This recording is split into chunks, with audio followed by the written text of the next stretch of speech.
오늘은 한 해 마지막 송년주일 예배를 드리고 있습니다. 한 해 동안 얼마나 애쓰셨습니까? 정말 고생 많으셨고 또 수고하시면서 살아오셨겠죠. 좋은 일도 있었겠지만 쉽지 않은 나날들이 더 많으셨을 겁니다. 버텨야 했고 견뎌야 했고 남이 모르는 눈물도 많이 흘리셨을 줄로 압니다. 가정의 문제로, 자녀의 문제로, 경제의 문제로, 건강의 문제로, 또 남이 모르는 여러 풀리지 않는 숙제 때문에 마음 졸이면서 한 해를 살아오셨을 것입니다. 여기까지 오시는 동안 많은 어려운 현실 속에서도 하나님이 아니셨다면, 믿음의 끈을 놓았다면 힘들었을 텐데, 여러분 그 믿음 붙들고 약속의 말씀 붙들고 또 하나님이 좋은 결말 열어주실 거야, 이렇게 한 해를 여기까지 살아왔는 줄로 압니다. 오늘은 한 해를 마무리하는 송년주일에 아주 중요한 질문 앞에 서려고 그럽니다. 왜냐하면 송년주일은 단지 한 해의 끝일 뿐이 아니라 언젠가 우리 모두가 인생의 끝날 앞에 서게 될 그 날을 미리 서보는 시간이 되기 때문에 그렇습니다. 인생에서 가장 중요한 게 뭘까요? 성공? 건강? 물질입니까? 이보다 더 중요한 것은 인생의 마지막 순간까지 붙들어야 될 답은 성공이나 건강이나 물질이 아니라, 성경은 더 본질적인 질문을 던져요. 당신은 구원 받으셨습니까? 여러분, 당신은 구원 받았습니까? 오늘 송년주일 우리 한 해를 보내면서 새해를 맞이하기 전에 아주 본질적인 질문으로 한번 가려고 그래요. 오늘 말씀은 새 가족들, 처음 신앙생활한 사람들의 눈높이에 맞춘 설교인데, 기독교는 구원의 종교, 영생의 종교죠. 물론 교회는 구제도 잘해야 되고 많은 섬김의 사명도 잘 감당해야 하지만 기독교의 중심은 바로 이겁니다. 나는 구원 받았느냐, 예수님을 통해서 영생을 얻었느냐라고 하는 이 문제거든요. 여러분들이 한번 질문에 대답해 보셔요. 첫째, 오늘 죽어도 천국에 들어갈 확신이 있습니까? 오늘 집사님, 권사님, 또 우리 목회자 여러분, 우리 오원 아가페 가족, 오늘 처음 방문하신 분들 다, 만약 오늘이 내 생의 마지막 날이라면, 오늘 이 예배를 드리고 하나님 앞에 서게 된다면 당당하게 천국문을 들어갈 수 있겠느냐 묻는 겁니다. 많은 사람들에게 물어보면 의심 없이 아멘, 저는 구원 받았습니다, 확신하는 사람들이 있는데, 그 중에 어떤 분들은 구원은 받은 것 같은데 좀 더 예배생활 잘한 다음에, 경건생활 잘한 다음에, 충성 좀 하고 헌신 좀 잘한 다음에, 선한 일도 하고 공적 좀 쌓은 다음에 내가 구원을 얻을 것 같습니다 라고 생각하는 분이 있어요. 어떤 분들은 구원이 왔다 갔다 합니다. 기분 좋고 열심히 신앙생활하고 또 충성하고 사람들에게 인정과 칭찬을 받고 평안하면 내가 구원을 받은 사람 같아요. 그런데 시험 들고 부부싸움하고 있고 뭐가 안 풀리고 교회 안에 갈등이 일어나고 신앙이 식어지면 구원이 8원 되어졌다가 5원도 되어졌다가 3원으로 뚝 떨어지는 분들도 있습니다. 구원은 느낌의 문제가 아니고 감정의 문제가 아니죠. 기분 좋으면 있다가 기분 나쁘면 사라지는 것이 아닙니다. 또 어떤 분들은 우리가 어떻게 구원받은 것을 알 수 있겠어요? 죽어봐야 알지요. 구원이라는 건 하나님이 주셔야 받는 것 아닙니까? 그러나 이것도 성경적이지 않습니다. 요한일서 5장 13절의 말씀을 보면, 예수를 믿는 너희에게 이것을 쓰는 것은 너희 안에 무엇이 있음을 알게 하려 함이라, 영생이 있음을. 우리의 구원은 기분이나 느낌으로 알 수 있는 것이 아니라 성경이 뭐라 하느냐, 그 성경의 약속으로 구원을 확신하고 살아가는 사람들인 줄로 믿습니다. 자, 그렇다면 두 번째, 우리는 왜 구원을 받아야 됩니까? 로마서 3장 23절, 모든 사람이 죄를 범하였음에 다 하나님 영광 천국에 이르지 못한다라고 했어요. 우리가 죄인이기 때문에 결국 하나님 나라에 들어갈 수도 없고 구원을 받아야 된다는 겁니다. 범죄한 모든 인간들은 결국 시한부 인생을 사는 거예요. 한 번은 암에 걸리신 말기 환자인데 암병동을 신방을 간 적이 있어요. 한두 달 혹은 3달여밖에 남지 않은 짧은 인생을 사셔야 되는 분인데, 움직이는 데는 큰 불편함이 없으셨는지 이동 갔다가 또 저방 다니다가 무료했던지 고스톱을 치는 분을 만났어요. 신방 갔더니 목사님이네. 목사님 오셨어요? 목사님 오늘 제가 돈 좀 땄습니다. 그래요. 얼마나 따셨습니까? 그랬더니 3만 원 땄대요. 그렇게 기뻐하셔요. 아니 2달 혹은 3달 후에 돌아가실 분이 그 3만 원 땄다고 그렇게 행복해 하세요. 우습죠? 이게 인생입니다. 그러면서 10,000원을 저한테 내밀면서 이거 목사님 11조예요 그러더라고요. 2달과 20년은 무슨 차이가 있는 겁니까? 석 달과 30년은 도대체 무슨 차이가 있는 겁니까? 20년, 30년 후에 영원히 멸망받을 인생인데 뭘 좀 얻었다고 그렇게 좋아하고 좀 잃었다고 아프다고 손해보았다고 슬퍼하는 게 이게 인생입니까? 이게 인생이 얼마나 어리석은지 몰라요. 그래서 누가복음 19장 10절 예수님이 오신 겁니다. 잃어버린 자를 찾기 위하여. 그래서 교회가 이 땅에 존재하는 이유는 단 하나입니다. 죄인이 와서 예수를 믿고 의인이 되어져서 천국 가는 것인 줄로 믿습니다. 예수님이 오신 목적도 교회가 이 땅에 존재하는 이유도 모두가 구원받기 위해서예요. 로댕이 만든 작품 가운데 생각하는 사람이라고 하는 굉장히 유명한 조각 작품이 있잖아요. 이 작품은 원 제목이 지옥문 앞에서예요. 근육질의 한 남자가 아무것도 걸치지 않은 채 지옥문 앞에서 깊은 생각에 잠겨 있어요. 이 땅에서 아무리 부귀 영화를 누리고 많은 것을 가지고 살았다 해도 하나님 앞에 갈 때는요 벌거벗고 가는 거예요. 아무것도 가지고 가지를 못합니다. 그래서 지옥문 앞에서 벌거벗고 앉아서 생각을 하는 거예요. 어떤 짓궂은 젊은이 하나가 이 모습을 보고 이런 생각을 하고 있다는 거예요. 내 팬티 누가 가져갔을까? 아니 지옥문 앞에서 이런 생각을 합니까? 얼마나 웃기는 인생입니까? 이 세상에서 가장 불쌍한 사람은 오늘 숨이 다해 가는데 갈 곳이 없는 인생이에요. 오늘 묻는 가장 중요한 질문이 있는데 세 번째로 그러면 우리가 어떻게 구원을 받을 수 있겠느냐 이겁니다. 요한복음 1장 12절 영접하는 자 곧 그 이름을 믿는 자들에게는 하나님 자녀가 되는 권세를 주신다 그랬습니다. 그래서 예수 믿는 거를 너무 쉽게 설명해요. 영접하는 자 곧 그 이름을 믿는 것, 예수님을 내 마음에 모셔드리고 영접하는 것이 예수님을 믿는 것이래요. 예수님 제가 부족하지만 예수님 오셔요. 제 마음에 찾아오세요. 내 인생의 주인이 되어주셔요. 내가 예수님을 메시아 구세주로 인정하고 받아들여요. 모셔드리는 것, 영접하는 것, 이것이 믿는 것이다 라고 얘기를 해요. 로마서 10장 13절 누구든지 주의 이름을 부르는 자는 무엇을 얻으리라? 구원을 얻으리라. 할렐루야. 야, 이거 뭐 얼마나 쉬운 일입니까? 누구든지예요. 어떤 사람이든지 어떤 형편에 처해 있든지 주님의 이름을 부르기만 하면 구원을 얻는다. 할렐루야. 그래서 지옥에서 가면 지옥에서 통곡하는 울음소리가 그렇게 크대요. 왜냐하면 이렇게 쉬운 구원을 내가 생전에 왜 받지를 못했느냐이죠. 예수님을 찾기만 하면, 예수님을 부르기만 하면 되는데, 영접하기만 하면 되는데, 내가 못나고 부족하고 못 배워도 어려운 형편에 처해도 그분을 인정하고 고백하기만 하면 되는데 내가 왜 예수님을 믿지 못했을까? 하도 억울하고 원통해서 울음소리가 그렇게 크게 울려 퍼진대요. 만약 구원이라는 게 100m 달리기를 하는데 9초 안으로 끊어야 된다? 그렇게 구원받을 자격이 주어진다고 한다면 구원받을 사람 몇 사람이나 있을까요? 역기를 300kg을 들어 올리는 사람이 구원받는다 자격이 부여됐다면 난 아예 포기할 거예요. 여러분, 예수 믿는 게 이렇게 쉬운 거예요.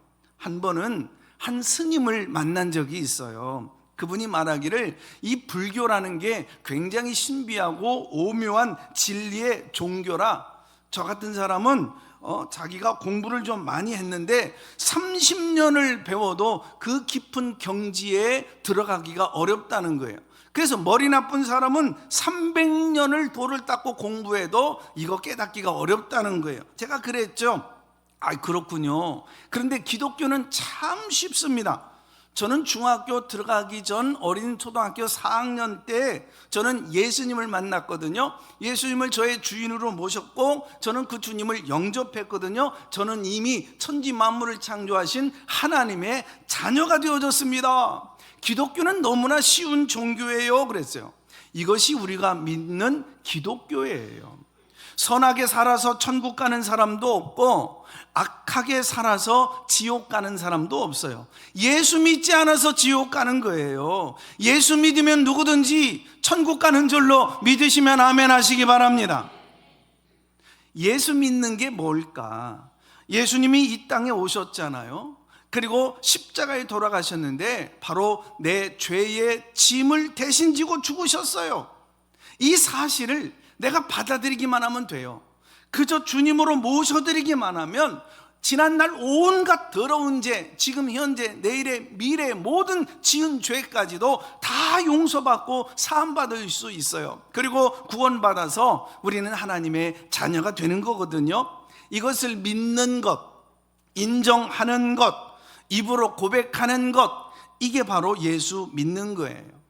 사람이 마음으로 믿어 의에 이르고 입으로 시인하여 구원에 이르느니라. 나는 구원받았어요. 나는 하나님의 자녀예요. 나는 이제 예수님이 내 주인으로 모셨어요. 입으로 시인하십시오. 이것이 예수 믿는 거예요. 에베소서 2장 8절에 보니까 이 구원은 하나님이 공짜로 주시는 거래요. 선물이라고 하는 것은 그냥 주는 때 받으면 그 선물이 내 것이 되는 거거든요. 많은 신학자들은 구원을 가장 값비싼 공짜라고 불러요. 그러나 우리 편에서는 공짜로 이 선물을 구원이라는 걸 받았는지 모르지만 하나님 입장에서는 가장 값비싼 대가를 지불하신 거예요. 예수님을 피 흘려 죽게 만들고 고난받아 살찌끼게 하시고 못 박혀 돌아가게 하신 다음에 우리를 구원해 주셨기 때문에 가장 값비싼 구원을 하신 거예요. 이것을 거부하려고 하는 움직임들이 곳곳에서 일어나요. 심지어 신학 안에서도 종교다원주의라고 하는 사상이 들어와 있어요. 구원은 이 목표는 같다. 다 어느 종교든 구원받고 싶기 위해서 이 종교가 있는 거 아니냐. 그러나 거기에 이르는 길, 방법은 하나가 아니다라고 하는 주장이에요. 구원은 석가모니를 통해서도 공자를 통해서도 마리아를 통해서도 구원을 받을 수 있다. 종교집 아집과 그 독선을 버리고 이제 우리 모든 종교가 서로 포용하고 수용하자라고 말을 합니다. 아주 어떻게 보면 합리적이고 이성적으로 들릴지 모르지만 그거 진리 아닙니다. 요한복음 14장 6절 내가 곧 길이요 진리요 생명이니 나로 말미암지 않고는 아버지께로 결단코 올 자가 없느니라. 천하 사람 중에 구원을 얻을 만한 다른 이름을 주신 일이 없음이라. 할렐루야. 그래서 네 번째로 이 사실을 믿고요 고백하는 것이 구원이에요. 오직 예수님을 통해서만 우리 인생에 구원이 주어지는 줄로 믿습니다. 예수님, 이 시간 나의 주님으로 모셔드려요. 주님만이 나의 구세주예요. 하나님의 아들이셔요. 저 이제부터 하나님의 백성이 될 거예요. 할렐루야. 이렇게 믿고 나면 여러분 우리의 구원이 흔들리지 않아요. 변경되지 않아요. 누구로부터 이것이 빼앗기지를 않아요. 웰버 체프만이라고 하는 사람이 있어요. 이 사람이 젊은 시절에 D.L. 무디 선생님의 부흥회에 참석했다가 은혜를 받고 예수님을 영접했어요. D.L. 무디가 그에게 설명합니다. 이제 당신은 말씀 듣고 은혜를 받아서 예수를 믿었습니다. 당신의 모든 죄는 사해졌습니다. 당신은 이제 하나님의 자녀가 되어졌고 오늘 당신이 죽어도 천국에 들어갈 수 있게 되어졌습니다. 당신 마음에 기쁨이 오고 마음에 확신이 주어지지요? 그랬더니 글쎄요, 한번 잘 들어보세요. 당신은 죄인이었어요. 이 죄로 먹고 마시다가 지옥에 갈 수밖에 없는 인생이었습니다. 그런데 예수님을 영접했습니다. 예수님은 하나님의 아들로서 인간의 몸을 입고 이 땅에 오셔서 이 죄를 해결할 수 없는 인간들을, 주님이 십자가에 피 흘려 돌아가셨는데 그 피를, 그 나를 위해서 돌아가셨다라고 하는 사실을 믿기만 하면 당신은 오늘 동에서 서가 먼 것처럼 당신의 모든 죄를 다 옮기시고 그 피가 그 모든 죄를 씻어주실 뿐만 아니라, 주님이 오늘 오신다 해도, 당신이 오늘 개인적 종말을 맞이한다고 할지라도 당신은 천국에 들어갈 것입니다. 당신은 하나님의 자녀로 당당하게 설 것입니다. 이제 마음에 기쁨이 오고 확신이 오지요? 왜? 3번, 4번 설명을 해도 왜? 글쎄요, 무디가 화가 났습니다. 네가 뭔데 하나님이 용서한 죄를 왜이라고 하느냐? 네가 뭔데 하나님 자녀가 되었다고 하면 아멘, 할렐루야, 감사합니다, 그렇게 받아들이면 되지. 네가 무엇이길래 왜이라고 하느냐?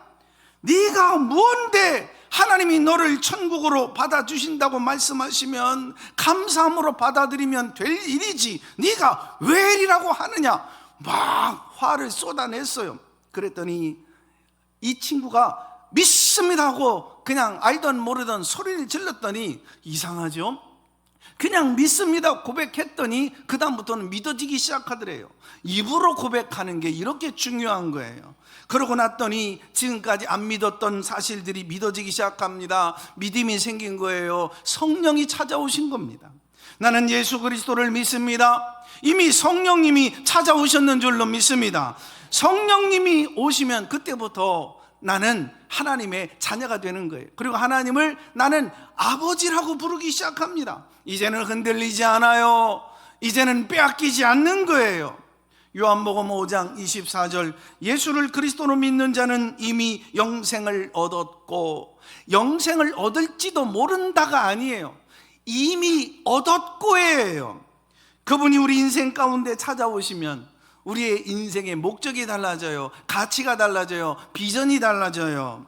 성령이 오시면 우리 인생, 이제는 하나님을 기쁘시게 해드리는 삶을 살려고 무진장 우리를 도우신다고요. 그래서 성령이 오시면 비전이 생기는 거예요. 자녀들은 예언할 것이요, 청년들은 환상을 보고, 노인들은 꿈을 꾸리라. 주의 영이 오시면 이렇게 삶이 달라져요.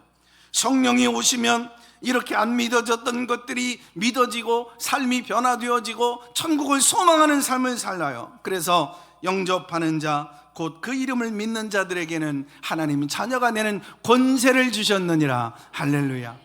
우리에게 권세가 있어요. 어떤 권세? 사탄을 대적하는 권세, 악을 미워하는 권세, 하나님께 순복하면서 살아가는 권세예요. 하나님 나라의 풍성한 자원들이 이 권세 안에 담겨 있어요. 하나님 가족된 사람들이 누리는 어마어마한 특권이 있어요. 그 가운데 하나가 장차 하나님 앞에서 누리게 되어질 그 영광스러운 식탁을 이 땅에서 사는 동안 미리 맛보게 하시는 은혜, 구원받은 사람들에게 주어진 특권이에요. 이것을 우리는 성례전이라고 그래요. 성례전이 뭡니까? 세례를 통해서 나는 구원받았어요, 구원받은 가족이 되어져서 우리 석자 이름이 하나님 나라에 등록하는 예식이 있는가 하면, 예수 그리스도를 주님으로 영접한 모든 성도는 이 성찬을 통하여서 주님이 찢기신 살을 먹고 주님이 흘리신 그 피를 마심으로 내 안에 계신 예수님을 다시 만나는, 다시 하나가 되어지는, 회복되어지는, 연합되어지는, 임재되어지는 은혜를 경험해요. 이것은 무엇보다도 엄청난 무한한 감사의 시간이에요. 하나님이 독생자 우리에게 내어주셨기 때문이에요. 마치 세상에 사랑할 대상이 나 하나밖에 없는 것처럼 하나님은 그렇게 우리를 소중히 여기시고 사랑하시는 거예요. 그 사랑이 너무 고맙고 감사하고 감격하여 눈물로 반응하는 시간이 성례전이에요. 예수님은 이 성찬을 두고 말씀하셨어요. 나를 기념하라.